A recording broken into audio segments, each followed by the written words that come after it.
Ce cours est dédié pour l'Ilou Neshama, l'élévation de l'âme de Émile Meyer Ben Rachel Saada Zechrono Livracha. La question de Jackie.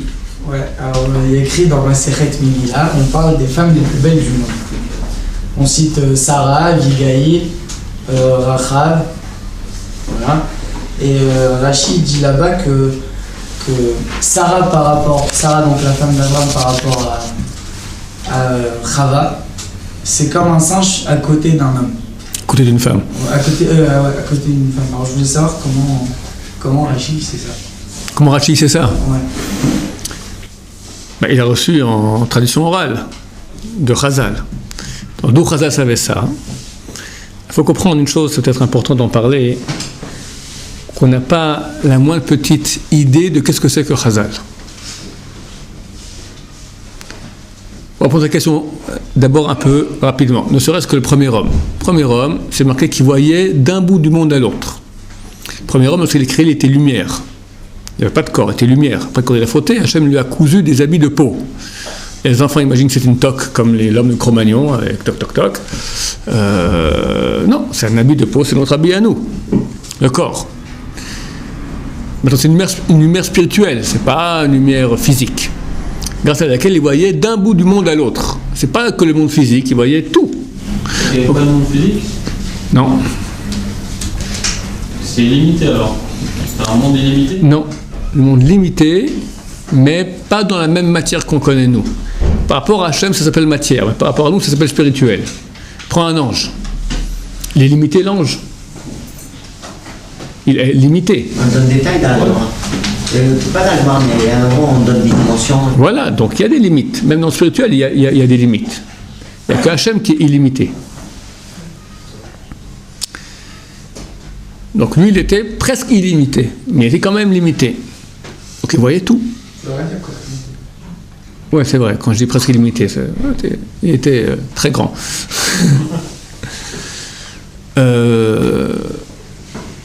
Ça, c'est Adam Arishon. Donc lui, certainement, il a très bien vu toutes les âmes. Il a vu Abraham Avinu, il a vu Sarah, il a vu David Amelech, il a dit c'est dommage. David Amelech, c'était un avorton. Je lui donne 70 ans de ma vie. Donc il a vu tout ça. Maintenant, ça c'est Adam Arishon, mais pas besoin de ça. Prends n'importe quel Chacham du temps de la Mishnah. Qui c'est? Quoi c'est? Qu'est-ce que c'est? On peut comprendre ce que c'est. Le nom d'un Tana n'est pas marqué dans la Mora, donc d'un des rabbins de la Mishnah ou de la Gemara n'est pas marqué dans la Gemara s'il ne pouvait pas ressusciter un mort. C'est quand même un exceptionnel. Hein? Un exceptionnel, non? À ressusciter un mort. Pour nous, d'accord. Pas mal. Non, c'est sûr, c'est exceptionnel, mais pour elle, à la réponse. Ok, mais la question de Jackie lui dit comment il pouvait savoir? Il voyait. Il voyait. On pouvait voir toute la halachot et il n'y aurait jamais eu de marloquette alors. La Torah, c'est bien plus haut que voir. La Torah, c'est plus haut que voir. Ça, je vous ai expliqué souvent. Avoir Ruach HaKodesh, voir les choses avec un regard de clairvoyance que les communs des mortels n'ont pas, c'est facile. Alors, Bessin disait, c'est facile. C'est beaucoup plus dur de changer. Quelqu'un, Chassid Shalom, il est malade. Ok, maintenant, toi, tu vois que, je sais pas, tu vois dans le futur qu'il doit mourir, Chassid Shalom. Donc, tu pries, tu fais une bracha pour qu'il vive. C'est beaucoup plus dur que de voir. Voir, tu peux voir maintenant, changer. Et ça reste maintenant rien qu'au niveau de la prière. Torah, c'est Gadol Meod. Gadol Meod, c'est le plus haut niveau qu'il puisse y avoir. Torah, fixer la Torah, savoir la Torah, connaître la Torah. C'est beaucoup plus haut. J'ai lu hier soir. Quelqu'un m'a écrit, il ne croit pas à la Kabbalah. Il dit c'est une invention des Achronim, etc. Moi, je lui donne une réponse, là, je rentre dedans. Les Géonim, le Rashba parle de Kabbalah, le Rabbanou Bahaye, le Ramban, des Rishonim, il lui dit je crois qu'au Rishonim. Voilà, plein de Kabbalah. Alors, qu'est-ce que j'ai eu là-bas? Quelqu'un a écrit à l'époque du Gaon, un témoignage, que dans leur ville, il y a un type qui, il s'est un peu étudié, mais c'est pas un grand chacham, et depuis 2-3 semaines, il s'est levé un matin, il voit tout. Alors qu'on a chacun, toi, tu as fait tac, tac, tac, tac, tac, tu as fait tout ça cette nuit-là. Choc, d'accord? Toi, samedi soir où tu étais, hein, mamie, là. Bon, il l'a amené au Gaon, au Gaon de Vilna. Ils font entrer, et il dit au Gaon, vous, la semaine passée, vous étiez assis ici, vous aviez à votre droite Rabbi Shimon Bar Yochai, à votre gauche le Harizal. Alors le Gaon il a rougi, du genre, c'est vrai, et il était gêné que les gens sachent qu'il était assis avec le Gaon de Vilna, avec Rabbi Shimon Bar Yochai et le Harizal. Il pose quelques questions, il dit, ok, c'est bon, allez. Il a dit, vous pouvez sortir. Du genre, ok, c'est rien. Avoir un pouvoir de voir des choses, c'est rien. T'as des marabouts qui font ça. T'as des dibouks. Les dibouks, c'est quoi un dibouk? C'est une âme impure qui rentre chez quelqu'un. Ce type-là, il est possédé et il dévoile sur les gens des tas de choses que personne ne sait. Parce que les âmes, elles voient, c'est tout. Alors lui, il a un contact, c'est pas à la fin... rien, c'est pas grand-chose. C'est tamé en plus. Le dibouk, il est tamé et il voit des choses. Mais le Gaon... Alors, qu'est-ce qu'il dévoile maintenant, ce type-là, le Gaon? Donc, il est assis, il étudie avec le Harizal à sa gauche et Rabbi Shimon Bar Yochai à sa droite. Le Gaon de Vilna, il a écrit un commentaire sur Sifra de Tzniuta. C'est un livre, une partie du Zohar, je ne sais pas, une partie du Zohar. Commentaire. Dans son commentaire, il écrit « Je tiens ce chidouche, cette explication, de Yaakov Avinu lui-même. » Le Gaon de Vilna, il vivait il y a 350 ans. Alors tu me dis maintenant, comment il sait que Sarah et Chava, et voyez tous les jours. Attends, il n'y a pas longtemps, je vous ai raconté ça aussi dernièrement, je vous raconte ça, vous avez un cours aujourd'hui, des belles histoires. Quand j'étais jeune, je me suis marié, et j'ai habité environ 2 ans à Beit Vagan. Et j'habitais tout près de Yeshivat Kol Torah, de Rabbi Yehuda Hades. Et j'allais tous les vendredis soirs là-bas. À ce moment, s'est marié Rabbi Yaakov Hades, celui dont on a parlé de ceux qui vont au Kotel. Aujourd'hui, il est divorcé, d'accord. C'était un type, on priait juste un à côté de l'autre, il avait mon âge, et il s'est marié. Bon, les Shiva, ils ont fait une grande fête, etc. Et le Rav, il a parlé, à l'occasion de Rav de son père. Et il parle un peu, comme jamais il parlait, un peu de sa famille, d'où il venait. Alors, il dit que son père, c'était Rabbi Yaakov Hades. Rabbi Yaakov Hades, c'était un des rabbins de Porat Yosef. C'est un des rabbins du Rabbi Abba Shaoul, une photo on le voit danser ensemble. Et il raconte ce que son père lui a raconté, donc Rabbi Yehuda Hades raconte que son père Rabbi Yaakov Hades lui a raconté que lorsque lui, Rabbi Yaakov Hades, il s'est marié, son père Rabbi Avraham Hades lui a posé une question le lendemain de la nuit du mariage. Rabbi Avraham Hades c'est un très grand mekoubal, et le lendemain matin, il lui dit à son fils, dis-moi, t'as rêvé de quelque chose cette nuit? Oui, j'ai rêvé, j'ai vu un rabbin. Comment il était habillé? Il avait une barbe comme ci, habillé comme ça. Ah, c'est le Rif. C'est le Rif. Rabbi Yitzhak El-Fassi, un des grands rabbins qui vivait il y a 900 ans, au Maroc, de Fès, El-Fassi, de Fès. Et comment tu sais, papa? Il dit à personne, mais j'ai un chiour, j'ai un cours quotidien avec lui et Maïmonide, tous les jours. C'était il y a 50 ans. Tu comprends? Ah, tu poses maintenant, comment Chazal, ils savent que Chava, de quoi on parle? C'est des géants. Et ça, je te parle maintenant je te raconte Rabbi Chaim de Vologine, c'était l'élève du Gaon de Vilna.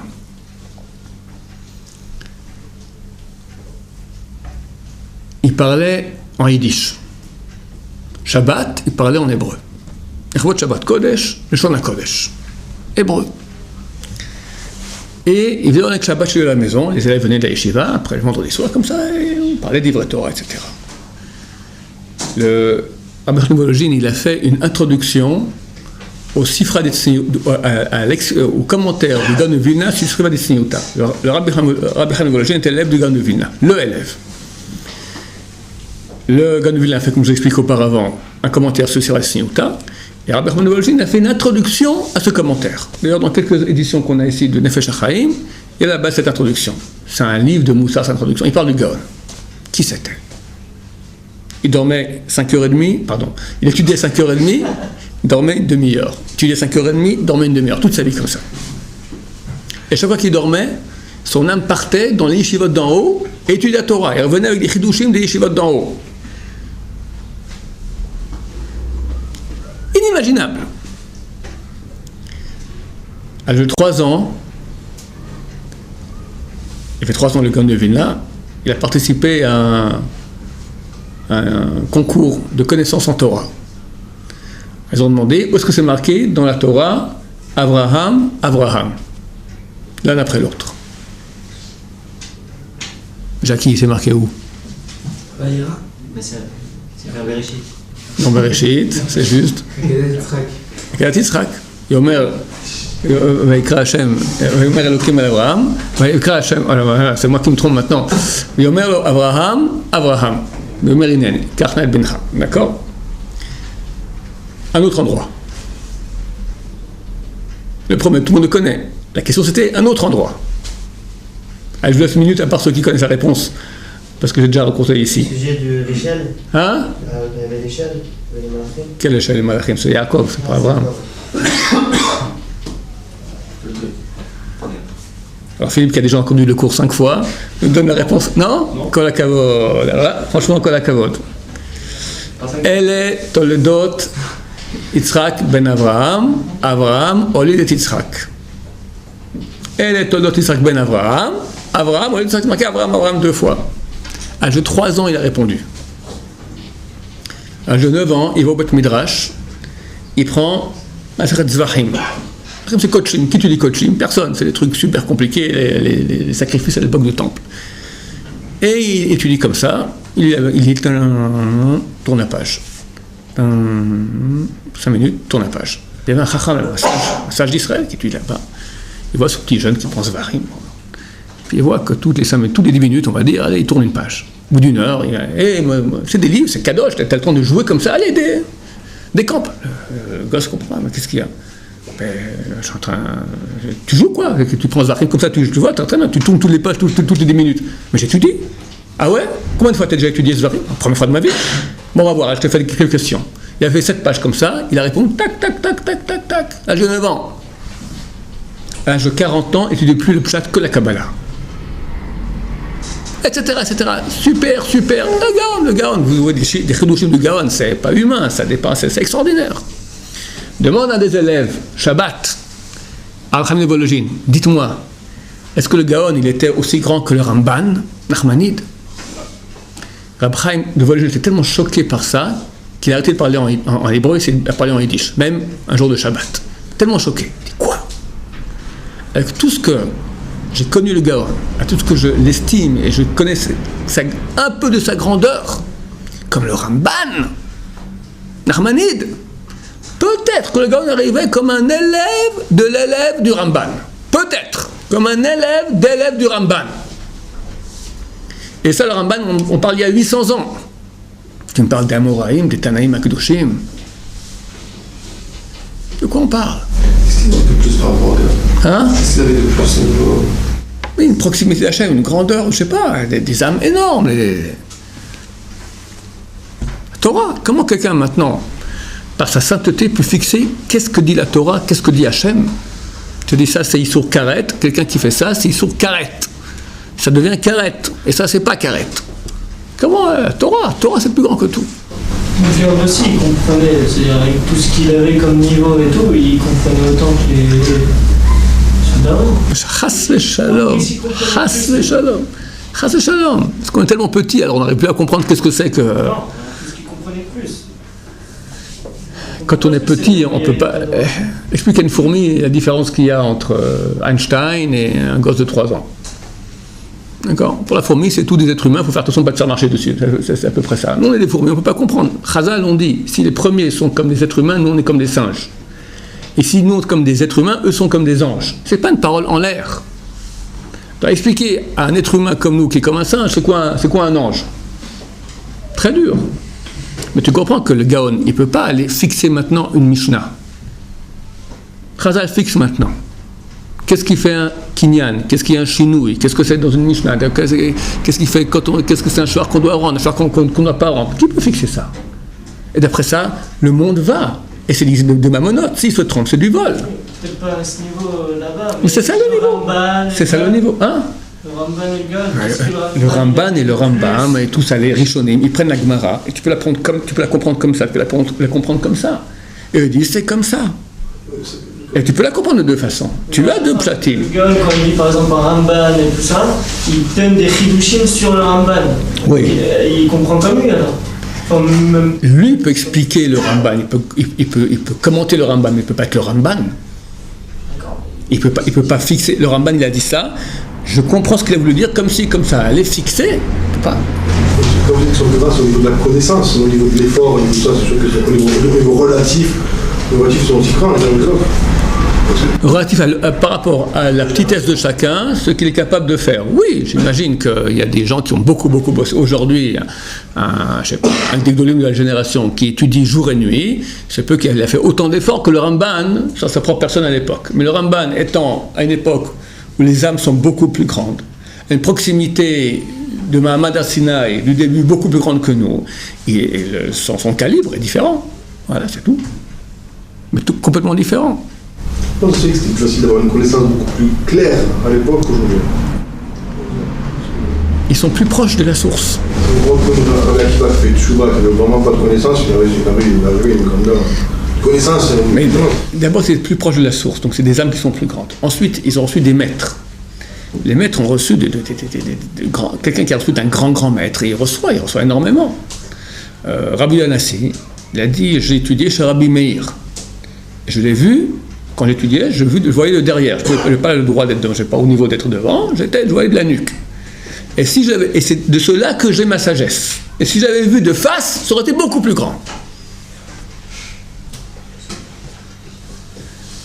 On dit Anassi, c'est le Gilgoul de Yaakov Avinu, c'est pas n'importe quoi. Ken. Comment avec tous ces grands, vous avez dit qu'un Baal Tshuva, il se trouve au-dessus de tous? C'est impossible. Impossible. Le Baal Tshuva, mon cher ami, il se bat. Il se bat. Mais il reste un moustique de fourmi par rapport au... C'est quoi un vrai Baal Tshuva maintenant? En plus, moi j'en ai peur. Regarde, je vais expliquer bien. Tous les grands dont j'ai parlé, ils n'ont jamais su c'est quoi une fille. Certainement pas après le mariage, et un tout petit peu après le mariage. Des gens qui étaient super saints, super kadosh. Donc lui, est-ce qu'il pouvait pratiquer la mitzvah de l'otérivu le galoterva, vous ne rapprochez pas de la herva. Interdiction d'avoir un contact physique avec une femme qui n'est pas la mienne, à part ma mère, ma fille, etc. Comment lui peut faire cette mitzvah? C'est un lot assez, donc c'est bien. Oui, mais tant que tu n'as pas l'occasion de le faire, tu n'as pas une pulsion de le faire, tu n'as pas fait grand-chose, tu n'as rien fait. Pour une histoire, une fois, le Khatam Sofer, il est parti en carrosse comme ça, sur la route il neigeait, et le carrosse a dévié, trac, et il s'est embourbé. Les chevaux, on tire, tac, on donne des coups de fouet, il essaie de tirer le carrosse, embourbé, impossible. Top, le conducteur dit au Khatam, attendez, je vais être dans la ville, c'est à côté, je vais ramener des renforts. Le Khatam Sofer, il attend, il y avait 2-3 personnes avec lui, tout à coup on voit le conducteur arriver comme ça au loin, avec un bœuf, un âne. Khatam Sofer commence à danser, il danse dans la neige, hop, on le voit comme ça, comme un fou. Il dit extraordinaire, ah merci Hachem, merci, enfin. Quoi? Alors personne n'a compris. Le bœuf et l'âne. Il y a une mitzvah de ne pas faire travailler, de ne pas labourer, de ne pas faire travailler ensemble un bœuf et un âne. Quand le Khatam Sofer dans sa vie, il peut faire cette mitzvah-là. Quand? Il est dans ses bouquins jour et nuit. Là, il a reçu l'occasion extraordinaire. Il avait une occasion. Mais quand quelqu'un, un sage d'Israël, qui est dans une famille super religieuse, faire Shabbat, mais c'est impossible de pas faire, c'est possible de pas faire Shabbat. Pour lui, Shabbat, c'est un des niveaux d'écoute, d'union avec Hachem. C'est là que ça se joue. Mais allumer le lumière Shabbat, pour lui, il a une épreuve pareille. Manger du porc, aller avec des filles. Ça rentre dans sa tête, ce truc-là? Jamais de la vie. Chaque Yetzirah, il est au niveau de la grandeur de chacun. Ok. Alors, donc, un Baal Tshuva, des épreuves quand même. ils avaient des épreuves, c'est vrai. Voilà. Mais le Baal Tshuva, lui, qu'est-ce qu'il gagne? Toute la Torah. Toute la Torah. Shabbat, c'est son Shabbat. Pas celui qu'il a reçu par ses parents. Manger cachère, c'est son manger cachère. C'est lui qui s'est battu pour ça. pas toucher les filles, comment il s'est battu, pas regarder les filles, comment il s'est battu, et Shomer Negay, comment il s'est battu, et quand venir à l'Yeshiva, comment il s'est battu, tout il s'est battu. Donc toute la Torah qu'il a, c'est la sienne. Ça, deux personnes de même niveau, un qui est tzaddik, un qui est Baal Tshuva, c'est quand le Baal Tshuva est plus haut. Alors si le tzaddik, il est beaucoup plus haut, il fait des efforts équivalents à ce que fait le Baal Tshuva, et ben les deux sont équivalents. Hachem, il paye d'après l'effort qui est fait. Ok? Maintenant, j'ai une petite surprise à te dire, à vous dire aussi. Alors Hachem, dans quelques semaines, Mashiach, il arrive. Et si on est dans le coup, Bézat Hachem, et qu'on a le mérite de le voir, et ben on sera plus haut que tous les Rishonim. Bézat Hachem. On sera des Nevi'im, des prophètes. Il y a une nouvelle. Hein? Il y a une nouvelle information là. Allez-y, Rabbi. Non, j'ai pas de nouvelle information. J'ai pas de nouvelle information. Oui. Le Mashiach sera plus haut que les Tanaïm et les Nevi'im. Bien sûr. Quelle question? Même au niveau Torah, il sera plus haut. Bien sûr. Bien sûr. Il sera presque Moshe Rabbeinu. Et ça sera pas Baal Tshuva. Non. Alors comment c'est possible avec Yeridat? Hein? Alors comment c'est possible? Comment c'est possible quoi? Il y a Yeridat Adorot. Donc Oui. logiquement, on est des petits moustiques de ceux de la génération. Oui, alors le Mashiach, comme ça. Le Mashiach, c'est un monsieur qui est aujourd'hui, c'est un grand tzaddik de la génération, qui par rapport au premier, le Ramban, le Gaon, les Tanaïm, les Nevi'im, c'est un moustique de moustique, c'est la patte, c'est le microbe sur la patte du moustique, d'accord?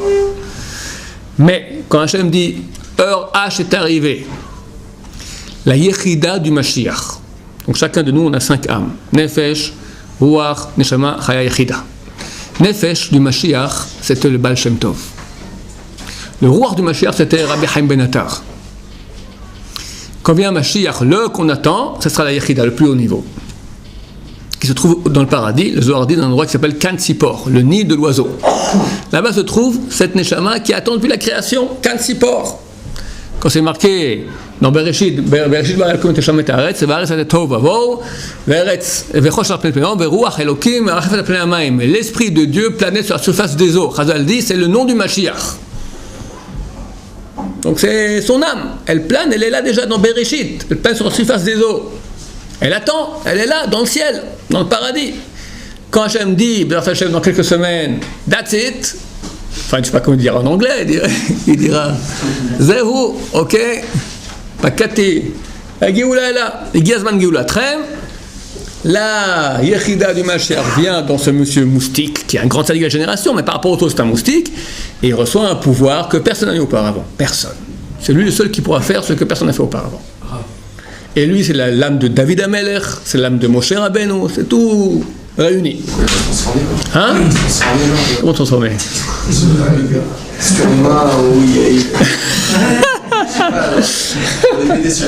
Comme dans les films. Écoute, la grandeur des Gdolim, j'ai vu des Gdolim dans ma vie, c'est qu'on voit rien. C'est tout dans la Neshama. C'est pas dans le corps, rien à voir. Mais non, on ne voit pas la Neshama, nous. On voit pas. Donc on ne verra pas sa grandeur. Mais attends, tu verras comment tu verras pas sa grandeur. Lui, il va dire comme ça. Il va dire, demain, il dit à l'Iran, mes chers amis, Ahmadinejad, tu m'entends bien? T'as 1 heure pour démanteler ton réseau atomique. Je déjà dit, Chouhada, Chouismo, celui-là qui se prend pour le... D'accord? Ok. Zip, il fait comme ça, pas avec un axe, ça c'est, même pas avec l'axe, avec sa voix. Il dit Kalem. Tout à coup, tous les endroits où il y a une centrale nucléaire, ça descend, plus rien. Alors, tu vois rien. Il a dit Kalem, comme ça il a dit. Mais Ruach Satav, comment c'est marqué là-bas? Ruach Satav, Yamit, Racha. Avec le souffle de ses lèvres, il tuera le Racha, le mécréant. Qui n'a encore comme mécréant là en face? Bachar el-Assad. Allez, zoup. Plus de Bachar el-Assad. D'accord? Ah, ça, et des pays, des machins. C'est rien. Attends, tu as vu ce qu'a fait Moshe Rabbeinu, sorti d'Égypte? T'as entendu? Ouais. La mer qui s'ouvre, la grêle, la rochère, ça c'est de la gnognotte par rapport à ce que nous attendons les premières semaines qui vont venir. La gnognotte. T'entends? Gnognotte. Pas de caméra, je sais qu'il y a une caméra. Pas caméra, il faut faire tchouva vite, vite, vite pour pouvoir mériter de voir ça. Eh oui, tchouva. Toujours, j'arrive pas quand vous dites que le Baal Tchouva est plus grand que n'importe quel Tana ou n'importe quel Gadol Non, je n'ai pas dit ça. J'ai dit que c'est marqué. Quand un tzaddik gamou, un tzaddik parfait, donc il n'a jamais péché et qui ne fait pas de péché, et un Baal Tchouva, le Baal Tchouva est un niveau plus haut, à condition, dit le Chovot HaLevavot, qu'il soit un vrai Baal Tchouva, c'est-à-dire qu'il est en Tchouva toute sa vie, en Torah, c'est pas je suis venu à la yeshiva, j'ai envie ma boucle d'oreille, je m'assieds ici 2-3 heures avec un café, je fais un peu de Gemara, et non. Baal Tchouva, c'est un type, en Oved Hashem, un serviteur de Dieu, il prie Bekavana, il fait attention à ce qu'il fait, il regrette tous les jours, il fait vidou sur ce qu'il a fait, il fait attention, il s'éloigne du péché, un Baal Tchouva, ça c'est le vrai moussa, la vraie notion de Baal Tchouva. Aujourd'hui, quand les gens sont à la yeshiva ici, on est tranquille, on boit le café. Même celui qui est tranquille, qui boit le café, il a un grand mérite. Parce que... Arrêtez, je ne vais pas ça la question, je ne comprends pas où est le mérite aujourd'hui, parce que je parle avec le plupart des gens qui ont fait du chouva, comme moi-même, et on se rend compte que la plupart des gens ne comprennent pas pourquoi on fait du chouva. C'est ça qu'Hachem aujourd'hui, c'est lui qui nous fait faire chouva, c'est vrai, c'est vrai, et le grand sadique, c'est lui ou c'est Hachem? C'est aussi Hachem. Non? Hachem paye d'après l'effort. Voilà, un Baal Tchouva, il a fait des efforts. C'est clair qu'il a eu des choix, c'est difficile, la famille l'a regardé, les copains, machin, il a dû quitter un monde, retourner dans un autre monde, c'est pas facile. Alors, pourquoi le tzaddik, il a eu le mérite d'être tzaddik? Un tzaddik n'a pas le mérite d'être tzaddik. Ça, c'est une chose... Il a fait des efforts pour... Non, c'est une chose un peu plus profonde. Et je vais t'expliquer ça, j'ai déjà expliqué ça quelques fois, je vais t'expliquer, je ne sais pas que vous allez comprendre. Si tout le monde commence à la même... Tout le monde est au même niveau, au niveau des âmes. Et on l'envoie être tzaddik, l'autre on l'envoie être rachat pour devenir Baal Tchouva s'il réussira. Je veux dire, c'est pas juste. Pourquoi lui et pas moi? Parce qu'on comprend que tout le monde commence à la base au même niveau. Ça, c'est faux. Hachem a créé une hiérarchie. Et il n'a pas dit, toi je veux te mettre là, toi je veux te mettre là. Il n'y avait pas le groupe des toi, et je te mets là, et toi je te mets là, que c'est injuste. Hachem a créé quelqu'un, ça. Il a créé quelqu'un, l'autre. Et il n'y a pas d'injustice quand j'ai créé. C'est comme si maintenant j'ai créé un escargot, et j'ai créé un bœuf. L'escargot peut dire, c'est pas juste que je sois escargot, que lui soit bœuf. Si les deux vous étiez à la base des âmes animales susceptibles de devenir ou escargot ou bœuf, c'est pas juste que toi tu sois escargot et que lui bœuf, parce qu'il n'y a aucune raison. C'est pas ça. L'escargot il est créé escargot. Et le bœuf il est créé bœuf. Et avant d'être créé bœuf, il n'y avait ni escargot ni bœuf, il n'y a rien. Comme ça on s'est créé. C'est injuste? Ou pas? C'est pas injuste. Idem. Nous on est créé des âmes. L'âme que tu es créée, c'est l'âme que tu es créée, c'est ce que tu es. Terminé. C'est pas que tu étais avant, tu as mis là. Il y a le corps spirituel du premier homme. Nous tous faisons partie de ce corps spirituel. Il y en a qui sont dans l'oreille, dans la tête, il y en a qui sont dans le talon, partout. Il y a quand même une injustice. Pourquoi? Parce que dans ce haut-là, le tzaddik, il est proche de Dieu, il a une proximité avec Dieu que le rachat il n'a pas. Donc le tzaddik profite ici, le tzaddik. Même s'il a une vie difficile, etc., le fait qu'il est proche de Dieu, il a beaucoup plus de chances que quelqu'un qui ne sait pas du tout où va aller. Où est l'injustice? Que quoi? Même si, admettons, le rachat et le tzaddik qui font des efforts dingues dans leur vie, qui vont en la baba magnifique, dans ce haut-là, le tzaddik, il aurait une place beaucoup plus proche d'Hachem. Mais c'est comme si maintenant l'escargot, le pauvre, il doit ramper. Et il mange, qu'est-ce qu'il mange un escargot? La laitue. Alors que le bœuf, il reçoit de l'avoine, qu'est-ce que j'en sais, d'accord? D'accord. Prends un autre exemple. Soldats sur le front. Les soldats au front, les soldats qui sont en première ligne, les soldats qui sont dans la troisième ligne. Les premières lignes sont... Bon, il n'y a pas d'injustice, mais si, quand même, le premier, il a plus de chances de se tuer. C'est la même chose qu'ils disent. Donc, malgré tout, il est proche. Ton exemple, le contre-exemple. Parce que vu que tous avaient 18 ans un beau jour et sont nés êtres humains dans le même pays, pourquoi un doit aller se faire une chance sur deux de parvenir de la guerre et l'autre, il a 100% de chances de revenir vivant? Ça, c'est injuste, parce que les deux, à la base, sont les mêmes. Mais s'ils ne sont pas les mêmes, est-ce qu'on va dire maintenant que l'escargot, il a une vie, une sale vie par rapport au bœuf. C'est pas comparable. Non, mais alors à la base, il y a un problème. Pourquoi à la base, il y en a un qui serait à côté du président et un qui mais tu comprends pas ce que je dis, c'est comme Daniel, t'as pas compris. Si nous tous on a égalité, et toi on te met près du président et moi on me met dans les égouts, c'est très injuste. Mais si moi je suis un égout et toi tu es un président, je suis un égout, j'existais pas, on a créé égout, on a créé un égout, pic, on a créé un autre président. C'est injuste? C'est injuste? Oui, parce que la base, le président il va être beaucoup plus né. Mais tu compares, parce que tu compares le président avec l'égout, mais il n'y a pas à comparer, vu que ce sont deux choses qui n'ont rien à voir. Bah si, parce que nous... Mais oui, tu mais peux il y a une relativité. Non, mais on est dans ce même il y a une relativité. Tu peux comparer s'il y a une base commune. Une base commune, on peut comparer. Il y a une base, c'est qu'on a une relation, on est relatif à Hachem. Donc si celui qui va être proche du président, même si à la base on part pas du même point, mais Hachem l'a créé. Un qui est paysan, mais il y a une relation vis-à-vis du président. Je te donne un exemple, tu vas comprendre. Est-ce qu'une fois dans ta vie tu étais jaloux des anges? Non. Pourquoi pas? Ils sont pas plus proches d'Hachem. Parce que ça ne me ressemble pas. Exact, c'est ça qu'il faut comprendre. C'est un être humain, le sadique. Alors c'est là l'erreur. C'est que nous on se dit que vu qu'on est tous des êtres humains, hein, pourquoi lui et pas moi? L'ange, ok, je comprends. Mais lui, il est comme moi. Erreur, il n'est pas comme toi. Lui, il est lui, et toi, t'es toi, et vous n'avez absolument rien à voir ensemble. Schon d'avoir. Wallo.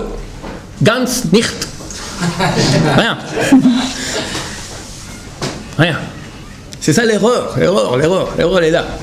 Pourquoi il a fait ça? Il a créé des gens différents de base. Mais il y a une hiérarchie, quand même. Tu vois, le monde, il est comme ça. Tu as des escargots, tu as des bœufs, tu as des fleurs, tu as des montagnes, tu as des mers. C'est un monde varié. Ça aurait été plus juste de créer tout le monde pareil, chacun fait son chemin et après. Ça aurait été plus. C'était plus juste. C'est toi qui peux te reprocher ça. Il n'y a pas plus juste. Si tu dis plus juste, ça veut dire que c'est injuste. Et c'est injuste que s'il y a une base commune. S'il n'y a pas de base commune. Je prends un tableau, d'accord? Moi je prends maintenant. Comment faire? Je vais essayer de trouver un exemple.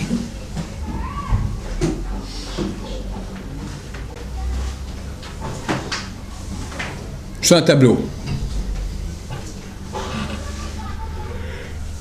Maintenant, je décide maintenant que je dessine ici une fleur violette. Je décide maintenant qu'il y a une montagne, et sur la montagne en haut, je mets une rose, une violette et une rose. D'accord? La violette va dire c'est injuste. Parce que pourquoi je ne suis pas là-haut? Tu n'existais pas. Tu n'existais pas. Je t'ai créé ça. Si les deux existaient sur le plateau du peintre, et la violette et la rose, et dit la violette je la mets là, et la rose je la mets là, c'est injuste, on était les deux les mêmes. Si maintenant, les deux n'existaient pas, je crée la violette, et je crée la rose, c'est ce qu'elle est. Donc je crée la différence en fait. Je crée la différence, mais elle n'est pas injuste, parce qu'il n'y a pas de base commune à la base. Bon, ça je n'avais pas compris, je ne peux pas dire plus, c'est un peu dur à comprendre. Pourquoi malgré tout la finalité? Parce qu'on croit qu'on a une base commune. Mais c'est faux, c'est un mensonge. On vient tous de Adam Marichon. On vient tous d'eux, mais on n'est pas le même. Dans le Adam Marichon, il y en a qui proviennent du talon, il y en a qui proviennent de l'endroit des tefilines. C'est le même corps. C'est le même corps, mais c'est pas la même place. Comme dans ton corps, tu vas jamais voir maintenant le genou qui est jaloux de l'estomac. Ou le talon qui est jaloux du cœur. Parce que nous tous, on est ce qu'on est, le talon est talon. Un talon, on peut dire je veux être cœur, mais t'es talon, je veux être cœur, t'es talon. C'est injuste. Non, si les dieux vous étiez des tissus, donne-moi un terme, un tissu nerveux, un tissu, d'accord, un tissu organique. Les dieux vous étiez des tissus organiques. Et que de toi j'ai fait un talon, de toi que j'ai fait un cœur, c'est injuste. Vous n'étiez pas tissu organique, vous n'étiez rien. Toi je t'ai fait talon, je t'ai fait cœur. Qu'est-ce que tu compares? Pardon? Justement, à la base, c'est pas des cellules communes qui après ils sont dans un sens, après dans un autre. Ça c'est dans l'image. Mais dans le fond, chacun essaie de travailler, il a sa gêne, il sait ce qu'il va être. Non? Bah, j'imagine, c'est pas par hasard que tout à coup le tissu organique devient. C'est organisé par un programme qui est inhérent et implicite au tissu. Un Gilgul par exemple. Pardon? Pourquoi il y a des gens, on sait que c'est des Gilgulim de Yaakov Avinu, et pourquoi on n'a pas créé avec le Gilgul de Yaakov Avinu? Bah c'est vrai. On a la cabale. tu as exactement le même mérite d'être né avec l'âme dont tu es le Gilgoul que l'autre qui est né avec l'âme de Yaakov Avinu. C'est exactement la même chose. Un talon qui joue son rôle, il aura la même place qui lui revient proche d'Hachem que une tête qui joue son rôle. Parce que, en fonction de l'effort, comme ça, est le mérite. Pourquoi un est talon et l'autre il est film de tête? Parce qu'un il est là et l'autre il est là-bas. Et c'est injuste, c'est pas injuste. Parce que vous n'êtes pas les mêmes. Bon, je ne peux pas expliquer plus que ça. On aura le mérite d'être proche d'Hachem. Donc dans ce monde aussi, on aimerait être proche d'Hachem. Donc c'est normal qu'on jalouse, par exemple, un tzaddik qui est beaucoup plus proche d'Hachem, il a cette chance d'être proche d'Hachem. Il vit le top, entre guillemets. Et ce top, il est hiérarchisé dans la Torah. C'est la Torah qui nous demande de vivre ce top. Alors, je te réponds qu'il y a une jalousie que s'il y a à la base un dénominateur commun qui peut dire que moi j'aurais pu être comme lui. Non, ton âme et son âme, vous êtes deux, c'est un escargot et un bœuf, ça n'a rien à voir. C'est un ange et c'est un être humain, tu ne compares pas. Quand tu as compris ça, tu as tout compris. Maintenant c'est tous maintenant, tu as les anges, tu as les animaux, tu as les êtres humains, tu as tout. Et chaque être humain, il a une espèce, il a un niveau qui est le sien, unique au sien, et il est unique aux yeux d'Hachem. Unique. Et pas comparable. Quand tu as compris ça, tu as compris beaucoup de choses dans la vie. Baruch Adonai, l'olam